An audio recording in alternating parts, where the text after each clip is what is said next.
there, friends. I hope you're doing well. I'm Laura, and today we're checking out Path of Exile. This is a game that I put about 100 hours into prior to this video, but I haven't played it in probably a year or two, so I decided I wanted to go back and make a new character and add it as secondary MMO content for the channel, because I want to cover more MMOs on the channel, and I want to be able to bring you guys sort of fresh content, if you would call it that. And it's something that I've been meaning to do for a while. So we're going to dive in here. We're gonna create a new character. I'm not going to be playing on the fancy league, I guess, if you want to call it that. The ruthless mercenary league. Like, I'm not going to do any of that stuff. I'm just putting it on basic bitch standard, and we're gonna go from there. A crow that plunders our crops, a stray dog that I forgot this game was fully voiced. That's awesome. Men, not animals. Think on that, Ranger, when Rayclass shows you how to truly live like an animal. Okay, let's hope Weird Barbie didn't get stolen in that brief few minutes there. Okay, let's play.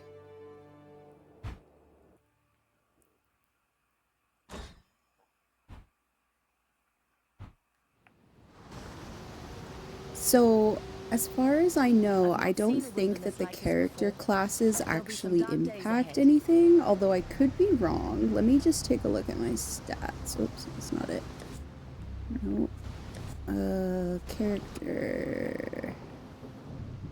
Oh, okay, so we picked the Ranger and our Dex is at 32 and our other two stats are at 14, so that must mean that the Ranger class definitely does impact the character creation process. Let's take a talk to this guy. You and I, we're the only ones that made it to shore. Alive, anyway. Looks like you found something you can defend yourself with. Good. This place is crawling with criminals. Yeah, I'm pretty sure things aren't gonna end well for you, dude. Getting eaten by a zombie. Alright, we got a gem. So for anybody who's never played this game before, it's got such a unique concept, and I personally don't really see this as an MMO, although it technically is an MMO because there's like a world, like a global chat or whatever, but it plays like a Diablo game, and it plays very much single player, although you can play it with other people, like you can do co-op with your friends. It really, to me, plays like a single player game, so do with that what you will, but it's going on the MMO channel because it's technically classed as an MMO. But if you aren't familiar, this game can be very overwhelming, and it is designed to be overwhelming by the creators. They wanted to give players who enjoy being overwhelmed something to be overwhelmed by. And as you know, as you play games and you do things, your tolerance level for various things goes up, and I guess they really just wanted to like wow people with the skill tree being so big and everything, so and the complexity of it. But it, once you pick up a few basic like tips sort of slash hints about how the game works, it sort of doesn't feel as overwhelming anymore. So for example, you can match up colors, you can play this game. So I just picked up a gem or a something. I don't know what they're called, an upgrade. I picked up, so your skills are determined by what you have equipped in the slots on your gear, and all your gear will have different slot combinations in different colors, and you'll see here that these two are connected by a little metal band in the middle. That means that whatever gem I slot in there is going to directly affect the gem right next to it. So we're gonna add in this one, which is Burning Arrow. It's a bow attack. It does an attack speed of 70% of your base attack speed, 280% of your base attack damage, and effectiveness of added damage is 280%. The description says, fires a burning arrow that deals fire damage and has a chance to ignite. 100% of physical damage converted to fire damage, 25% chance to ignite enemies. And you can see down there at the bottom that you have a level up bar. There's an experience bar for this gem. So the longer that you use Burning Arrow, the better at using Burning Arrow you'll get. So we're going to click on that and we're just going to socket it into our bow because that's the only gear we have right now. But you can add things to, like, you can add skills for your bow to your helmet. Like, it doesn't really matter where you socket things, as long as it's on your person, socketed into a slot somewhere, then you're going to be able to use that ability. So the other buttons that you really need to be made aware of is the L1 D-pad buttons and the R1 button. That's going to use your hotbar down at the bottom left there at the screen. You can see I have some health vials and some mana vials. That's what's going to determine whether you use that. And another really basic thing that you'll need to know how to do is to bring up the overlay map, which is just pressing down on the D-pad. Now I have my transparency set way down, but I'm going to show you how to change that because that's a big thing that I found really helped me when I first got started. You want to go to the UI setting and you want to go to landscape transparency. Now you can see mine is turned basically all the way down, but I'm going to turn it all the way back up so that you can see what that looks like. This impacts where you go behind a tree or a piece of rubble on the map and it'll go transparent to show you through it. This impacts that as well, but what you want to do is save it, and then you see how you can see very clearly now the cliffs and all of the plants and things on the overlay. That I find gets really distracting, so what I like to do is turn that landscape all the way down, and then it just shows you basically where you've explored, the blue outline, and where you haven't explored. So that's really helpful for navigating and dungeon exploring. So now it just shows the edges of the map, your character, and then the fog of war that you haven't yet explored.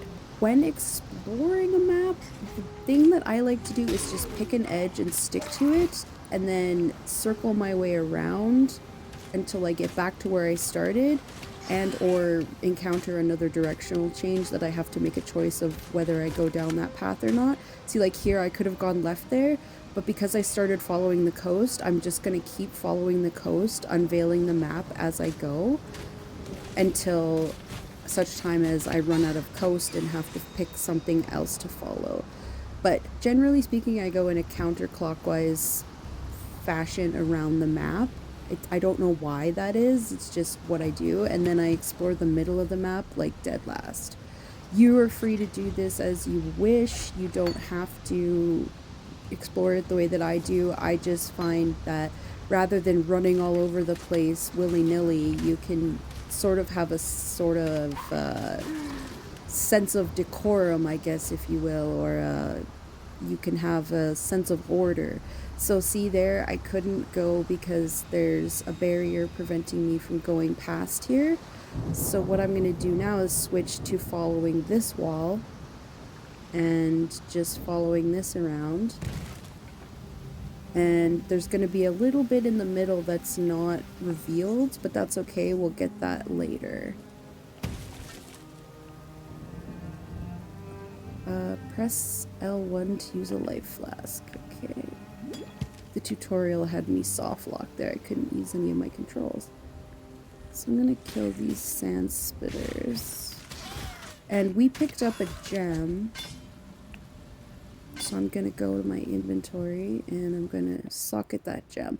So this is a support gem. So this is where you're going to slot that in next to your skill gem, your attack gem, and it's going to amplify the effects of it. So what I want to do is take a look at this. So what this says is it supports attack skills that aren't triggered.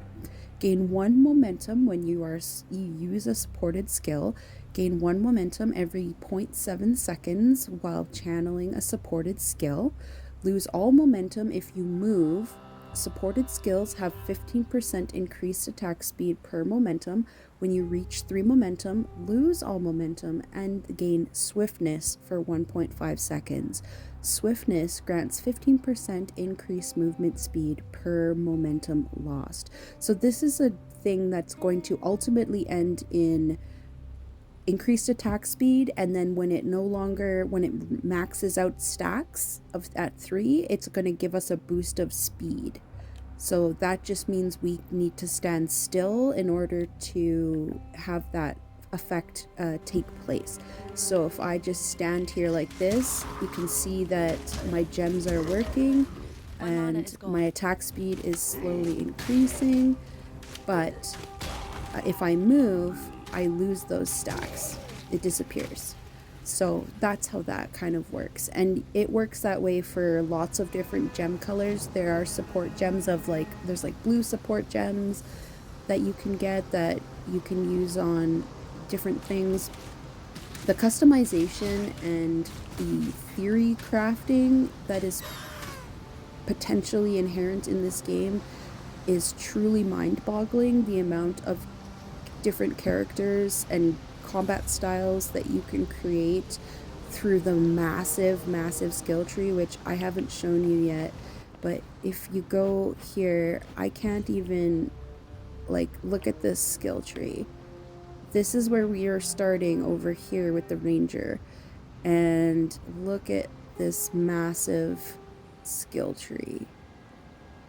It's not possible to unlock every node, and that might annoy some people, but what you can do is I'm using a controller, so L3 and left, and what I'm going to do is, because I'm building a evasion and dex build, I'm going to search for proj, which is short for projectiles, and that is, you can see now, anywhere that a node increases my projectiles, either damage or speed or number of them, anything that affects projectiles is highlighted.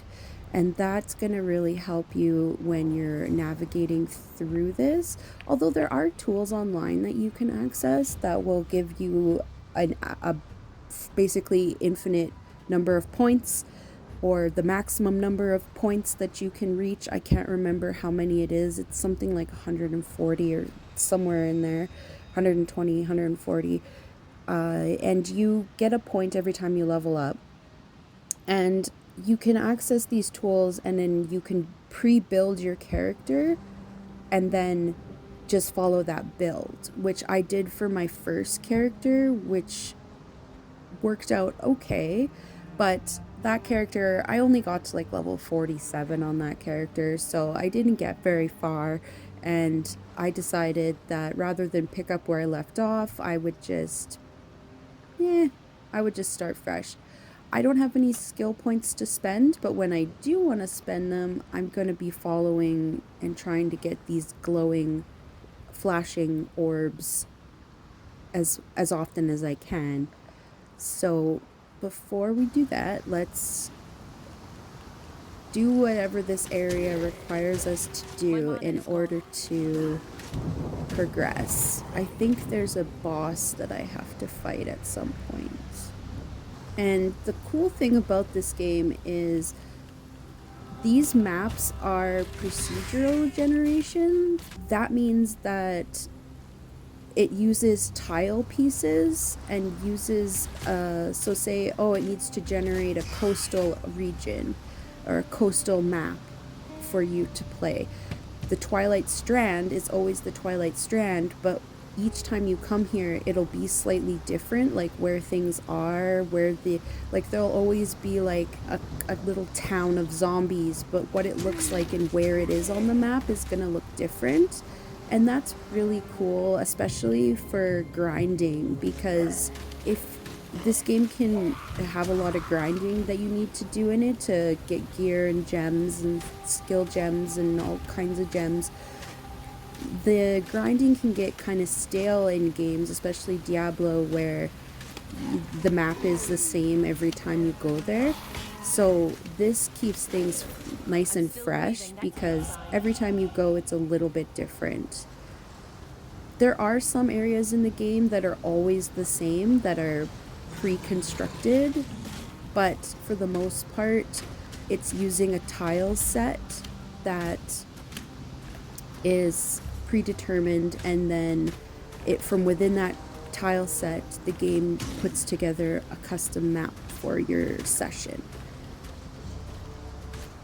And this guy, as I recall, was not very difficult with a ranged character. Oh my god, he just pulled a sword right out of his chest. And then once we get this guy, then we should be able to go to town.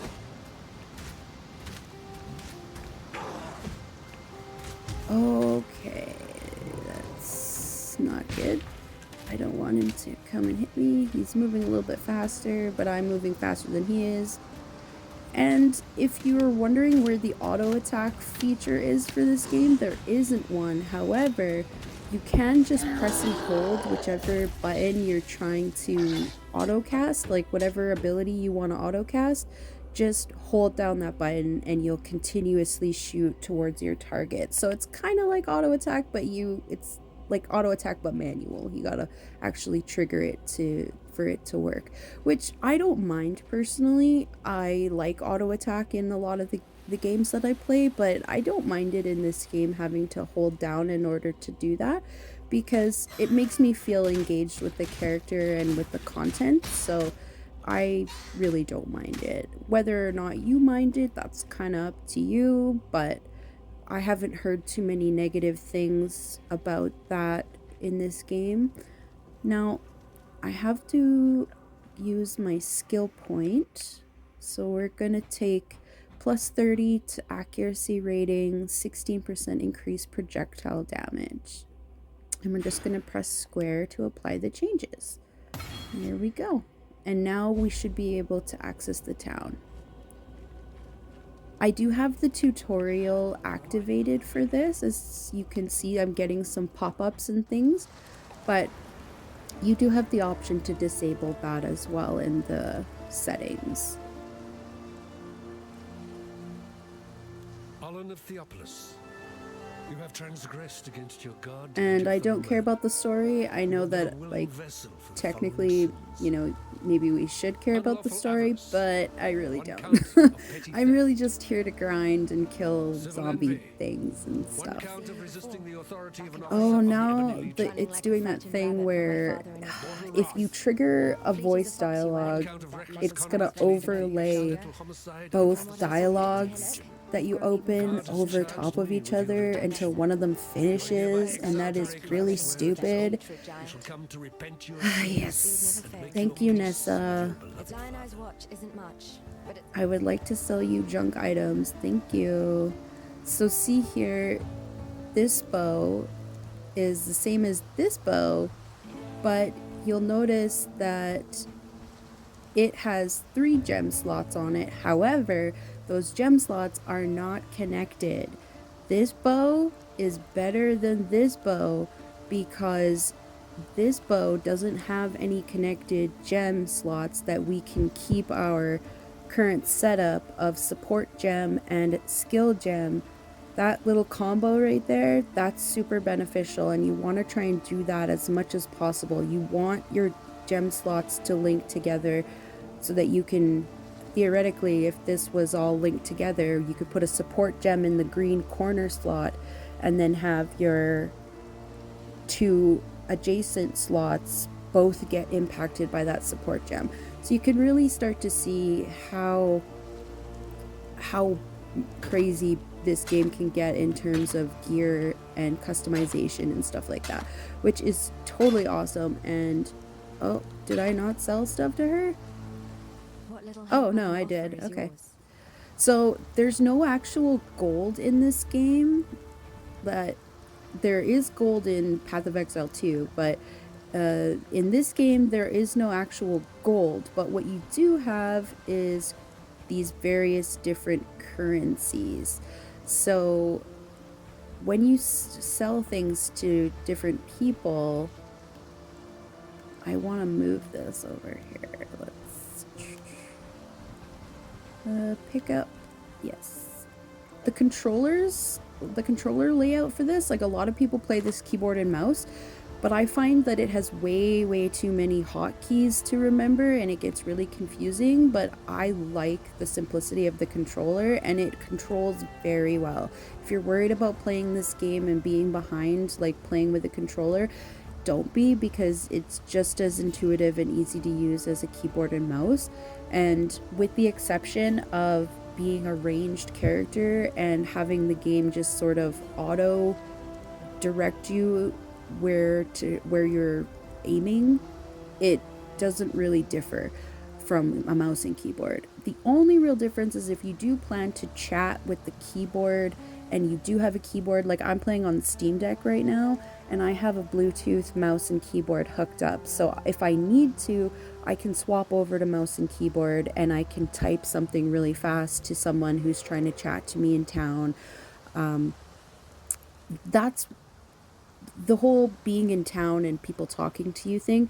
That's kind of what I mean by this game isn't really an MMO.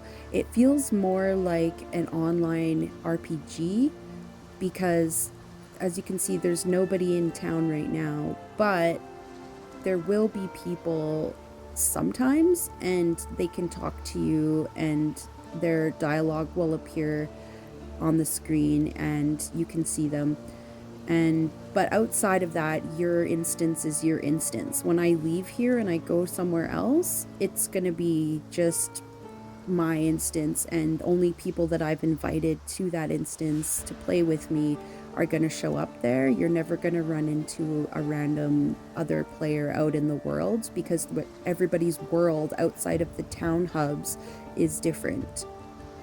So, but apparently this is classed as an MMO and it's free to play, and the company that runs it, Grinding Gear Games, is a fantastic company. I would put them right up there with Jagex in terms of how non-predatory their microtransactions are.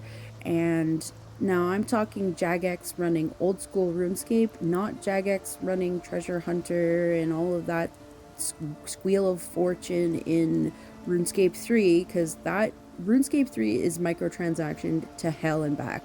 But old school RuneScape thankfully has avoided that and has maintained its purity and does not have all of the cosmetic microtransaction treasure hunter key bullshit that RuneScape 3 has. And Grinding Gear Games reminds me of whoever is in charge at Jagex that runs old school RuneScape in terms of microtransactions. Because even though you can buy there's a microtransaction store where you can buy things, but what you can buy is largely effects, different, so like footprints. You can buy little pets to go along with you. You can buy stash tabs, so you can buy extra bank tabs. And the nice thing about these is if you buy stuff in this game, if you buy stash tabs in Path of Exile 1, when you go to Path of Exile 2, you get to carry, this is a purchase between games. And I don't know if it tells you that here, but it does tell you that in Path of Exile 2. So whatever you've purchased here gets transferred there in terms of at least stash tabs. I don't know about like back attachments or weapon effects or different character things or pets or a guild hideout or whatever. I don't know if those things transfer, but I do know for sure that your stash tabs do transfer over. So if you do make a microtransaction purchase in this game, the company's really nice. They didn't have to do that. That is a good faith action that I think definitely balances out them having microtransactions and cosmetics and things in the game. Although, because this game is largely single player or play with your friends, not like a crazy MMO, I don't really mind there being cosmetic microtransactions in this game, because largely the only person who's going to be seeing your character is you, or you and your streamers, or your Twitch chat, or the people on YouTube if you're making YouTube videos like I am. So that's okay.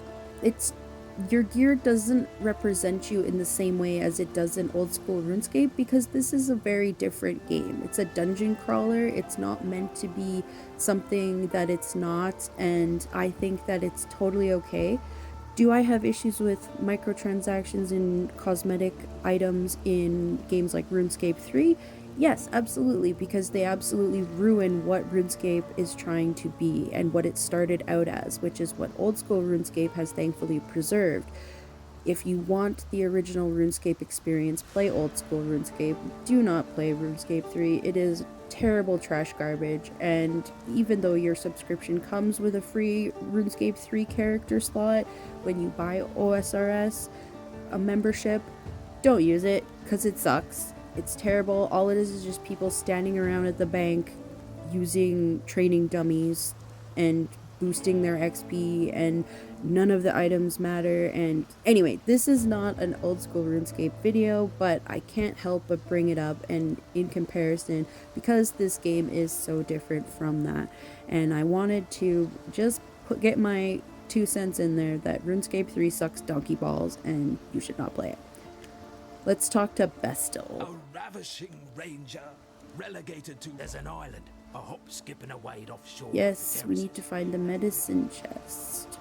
Gamble for items. So we could get a random cool item if we give him 176 golds. Now, gold, even though I said this game doesn't have a currency, this game doesn't have a currency. Yes, you can pick up gold, but gold is used for upgrading your town. If that's still in the game, I'm not 100% sure if that's still in the game or not. There used to be a thing where you could like upgrade a town and like do all of that stuff, and then you would use gold for that, and you can use it to gamble with this guy. So, but you can't like go to Nessa and use gold to buy stuff. You can't go to like any shop and just use your gold to buy stuff. You have to use things like let me bring it up here. So things like scrolls of wisdom or transmutation shards, and these things all stack and combine into bigger, better versions of themselves that do different things. One of those things is you can re-roll your gem slots on your items with I think it's a chromatic orb, and that is really cool. So you can spend an orb that's pretty valuable, and you can try and re-roll your gem slots to be different configurations, like different levels of connectivity. So I could re-roll this bow, and I could potentially, it could become a green blue or a green red, or it could become a 3 slot like red, green, and blue, or it could be connected, or that connection link between the 2 slots could disappear. There's lots and lots and lots of ways that you can customize your stuff, and that's why grinding can get so heavy in this, because if you're grinding for certain shards, certain orbs, things like that, to try and customize your gear and make it exactly the way that you want, it can get pretty grind heavy. So if that's not your thing, this might not be the game for you. Although give it a shot. The early game isn't so grindy. There's a lot of progression pretty quickly. I find that it works out in the end. Now, as you can see, I have played this game before on because your stash is your stash between all your characters. So I have a ton of different items here that I can make use of. I'm gonna stash those and those. So the tooltip is saying press square to instantly transfer items between your stash and inventory. Hold L3 to see more information about items. Okay, so that's cool. I'm going to close the stash, and I'm gonna open it again. And you can see that I only have 4 stash tabs, but if I wanted to, I could go to the microtransaction store and I could buy more tabs. But for now, this is basically all I need. I was saving these for my partner. He plays with me, but I don't necessarily need to keep this stuff. But I do have it for him. So I do have a few things here that I'm going to take a look at and see if I want to put them on my character, although I don't have any real like slots for stuff. And realistically, like I said, I have one main character at level 47 and I've gotten all of this stuff, but realistically it's not a big deal in terms of like, look at how much space that you have. Unless you're storing like all kinds of crazy gear for a bunch of different characters, your stash is not going to run out anytime soon. So don't feel like when you start playing that you really need to rush out and buy more stash space, because it's really not necessary.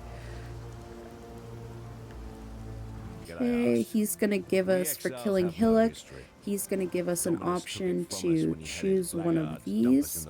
So I'm just gonna take a quick look. We got split arrow, which is really awesome. We can use the Josh Strife Hayes shotgun bow build if we want to, if we get split arrow. Ice shot is nice.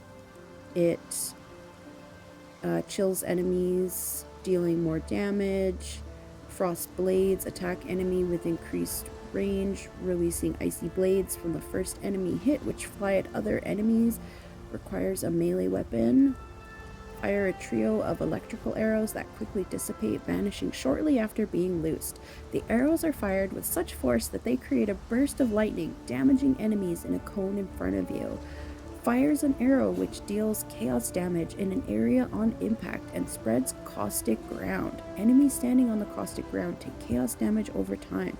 So that's all really cool, but I really like split arrows, so that's what I'm going to take. And this guy, just like a lot of the other characters, this guy needs 2 scrolls of wisdom, and I could get this glinting crude bow, which unfortunately doesn't have green, green, green, which is what I would want it to have so that I can have split arrow. But he does have some gear here that I could buy. I could buy this plate vest, which is armor of 22. My current is 23 and has green slots on it. So this one that I'm wearing is slightly better than this one, even though this one has 1 extra slot. It's a red, they're 2 red slots, and that's really not super helpful for me. These kinds of things are more what I would need to be wearing, because these things increase, so this one, it does 38 to my evasion rating, which I'm trying to raise my evasion, and this one is going to raise my dexterity and my evasion. So this is more like what I need to be wearing, not that plate armor. But because it's really not doing much for me in terms of gear, like all it's doing is giving me a straight armor bonus. And I haven't even touched on the stats in this game, because they really work like stats in every other game. You know, you have attack speed, you have evasion, you have different, you have HP, you have mana. It's really straightforward. They're not really doing anything super creative there. Where this game shines is the fact that they have so many different skill nodes like to unlock in the skill tree, and also the different ways that you build your character and your loadout based on how many of these different gems slots that you have like fitted with gems, which is really cool. This guy, I kind of like to buy this, which gives me plus 10 to dexterity, plus 8 to evasion. So I need 2 scrolls of wisdom. So what I'm gonna do is I'm gonna go to my stash and find my scrolls of wisdom, and I'm going to take a stack of those. And I'm going to go back and talk to the guy. Welcome. Purchase items. I would like to purchase. Let's take a look at this.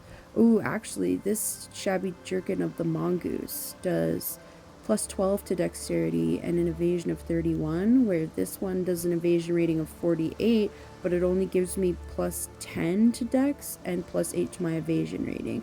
So this one is actually a little bit better, I would say. So I'm going to purchase that. And then I'm going to unequip this. And I'm going to go back in and I'm going to sell this to him because I no longer need it. That's one thing that you need to kind of look at in this game, is that you don't need to hold on to stuff anymore. Once it's outlived its usefulness, literally just sell it and convert it into shards or gems or like whatever, because you don't, unless you have like a bunch of stash space purchased, you're gonna run out of space really fast for those items. So I'm going to equip that, and I'm going to take this and I'm going to put it in there. So that's going to give me access now. When I leave here, you can see now that I have access to my split shots, which is awesome because that's exactly what I wanted. So now that we've done that, we can head out to the coast and we can look for that treasure chest that the guy asked us to go find.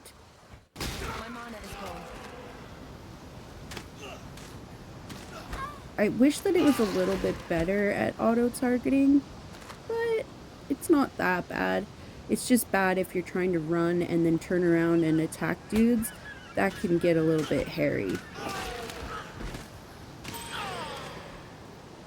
See, my gem split arrow has leveled up, which increases its base damage. So the longer you commit to a build, the better it is, because you're gonna be able to use that to your advantage, because it's gonna level you up, it's gonna give you extra benefits, extra attack damage, extra attack speed. All kinds of cool things can happen when you level up your gems, and I freaking love that about this game. This game is insanely addictive, I've found. Like, I played all those 91 hours or 100 hours or whatever, how many hours I have in this game. I'm pretty sure it's close to 100. I played all of that within the space of like 2 weeks. Like, I went crazy on this game and just did nothing but play this game forever, for hours and hours and hours every day. So I find that it's very addicting, but I also really enjoyed a dungeon crawler, a good dungeon crawler here and there, you know? And it's this is one of those games that it's just very satisfying to explore the map, to reveal the hidden areas, to see what the game's procedural generation is going to auto-generate for you each time that you log into it and go to a specific area. I need to heal or I'm going to die. I'm going to try and do my key secret strategy, which is not die. The Josh Strife Hayes method of playing this game is the 4 Ds, which is don't die, do damage. And I think that that's a really good way to go about approaching this game, because as long as you're focusing on one of those 4 Ds every time you're leveling up or doing something, you're gonna have a much better time. And of course, you're gonna have a much better time if you just don't die. You know, like, if you have the option to get your ass kicked and stick around and get your ass kicked, or run away and get the hell out of there, run away and get the hell out of there. Just don't die, and you'll be much better off. Oh, well, I have been slain. I would like to resurrect at a checkpoint because I have no reason to go back to town. And as you can see, when you die, nothing bad really happens. You just have to go back and restart and refight enemies over and over again. But I have not lost any of the gear that I picked up. I have not lost my chromatic orb. Nothing bad happens to you, which is another thing that I absolutely love about this game, because it does not punish you for trying and failing. It rewards you endlessly for trying, and if you fail, it's like, okay, big deal. You have to backtrack and you need to run back to where you were and keep going. Like, it does not punish you for doing anything wrong. It gives you the option to explore and to customize your build endlessly. It is very open in the fact that, yes, it's not really an open world, it's an instanced world, but it's very open and free in its design philosophy and what it lets the character do. It's a theory crafter's wet dream, I swear, because it really does allow you to create whatever kind of builds that you want. And as you'll also notice, when I respawned at that health spot, I was given back my items. My health potions respawned. I'm gonna probably die again. Let's do this. Yeah, I died again. But that's okay, because every time that you dive into this and explore more, you're keeping your experience. Like, you don't lose your XP. So every time you dive in and you kill 1 or 2 more enemies, even though they might kill you, you still gain XP, and you're gonna work towards your next upgrade, which is gonna make you more powerful, and that's gonna help you to get past whatever is blocking you eventually. It's going to do nothing but good for you. And there are games that punish you for dying, and I think that is no bueno. That is not fair. I don't think that's why, even though I love Elden Ring, games like Dark Souls used to be like my antithesis in terms of gaming. I absolutely hated them because I couldn't always guarantee that I was going to be able to get back to my bloods or my souls or whatever each time that I died. So the potential to lose all of that XP, that level up potential, would disappear. I would lose that, and I would be very, very upset, because I felt that if I put in the time and I did the grinding, that I was entitled to those souls. I was entitled to that experience that I had gained, and the game punished me for trying and failing, which is not fair, and took those souls away from me if I wasn't skilled enough to get back to where I was and rescue them. That is punishing the character for trying and failing. That breeds animosity towards the game. I just feel that it's quite unfair. Now, my stance on this has changed somewhat as I've gotten older and gotten much better at video games. I would say that Elden Ring is probably up there in terms of one of my favorite games, just because of the openness and the freedom that it gives you, and the fact that you can just grind in that game and you can become overpowered if you want to. The summons are very powerful. They give you that option. That's not an option in Bloodborne. That's not an option in Dark Souls 1, 2, or 3. So I find that it's very beneficial in terms of how it makes the game feel to me. And those small changes is what makes Elden Ring a game that I regard very fondly, and I do enjoy, even though I'm very bad at it. But oh, I died again. I'm gonna die a lot, but that's okay. It's fine. It doesn't even matter if you die, because you gain some XP every time you go back in. It's got that roguelike element, you know, and it just allows you to do what you can, get as far as you can, and then perish, and then pick up and where you left off and just go from there. My partner played a melee, like a tank build when we played this, because I was playing ranged and I started playing before him, so he just picked something that would match when we played together, so he has all of the experience in terms of the what it's like to play this game in a melee style. But I can see this game being a little bit easier and more controller friendly if you are playing it as with a melee build.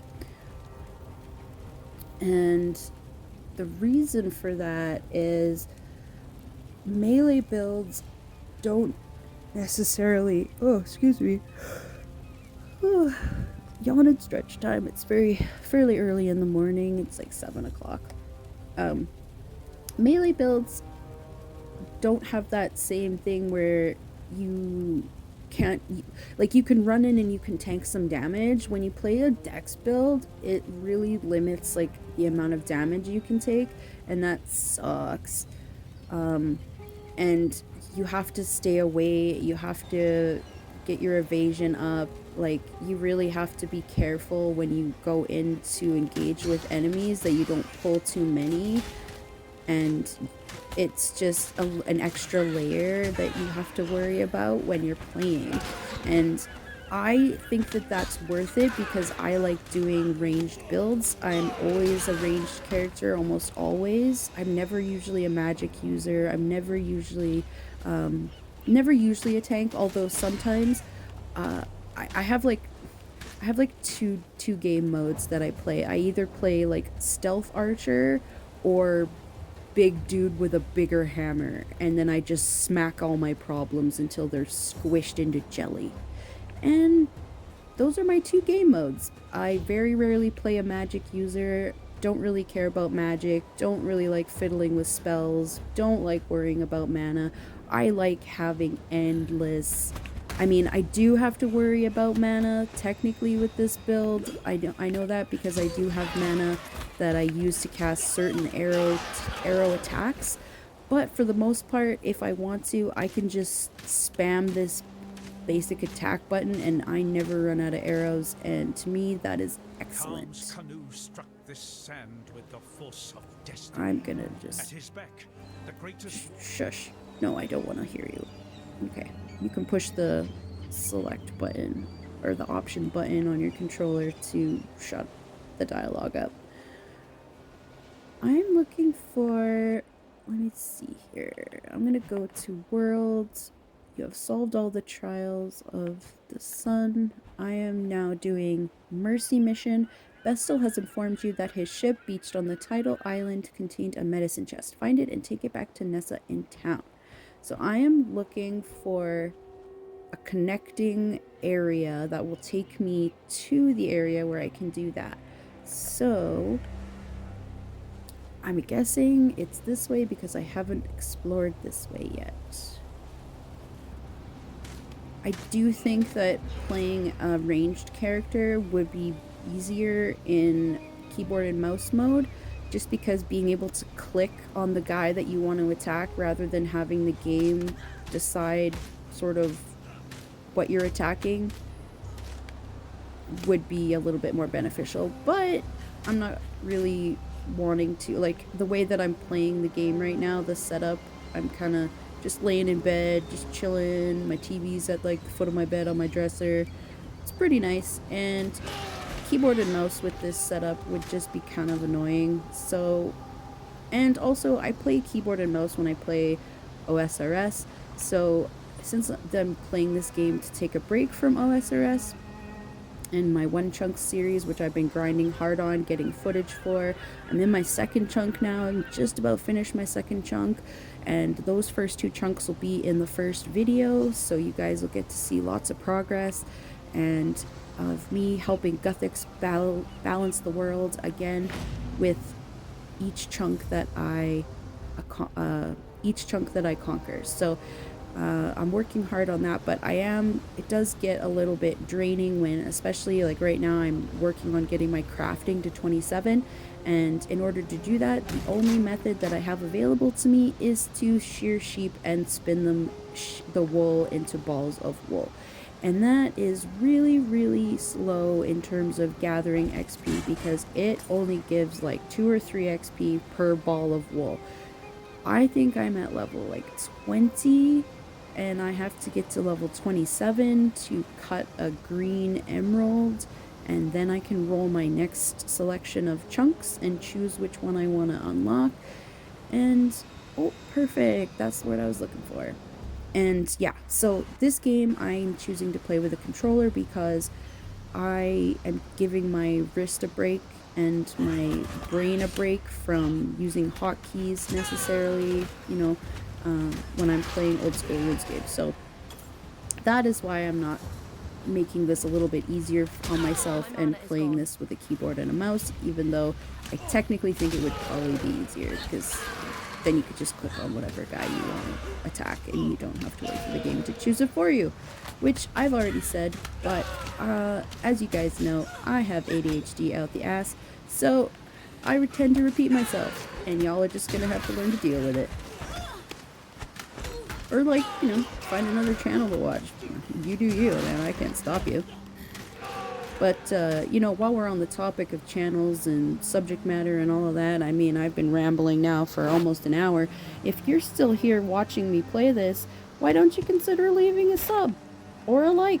Or a comment? Or doing anything other than just staring at the screen and then not clicking on anything? Because that's not very chill of you. So, if you want to be chill, if you want to be cozy and weird, just like all of the other awesome subscribers that follow my channel, consider subscribing and leaving a like and a comment. I won't ask again. That's my spiel. Do what you want. Free will is a beautiful thing. But I am going to end the video here in just a second because I feel that I've said all that I really need to say about this game in terms of what it is, how it plays, and why I enjoy it.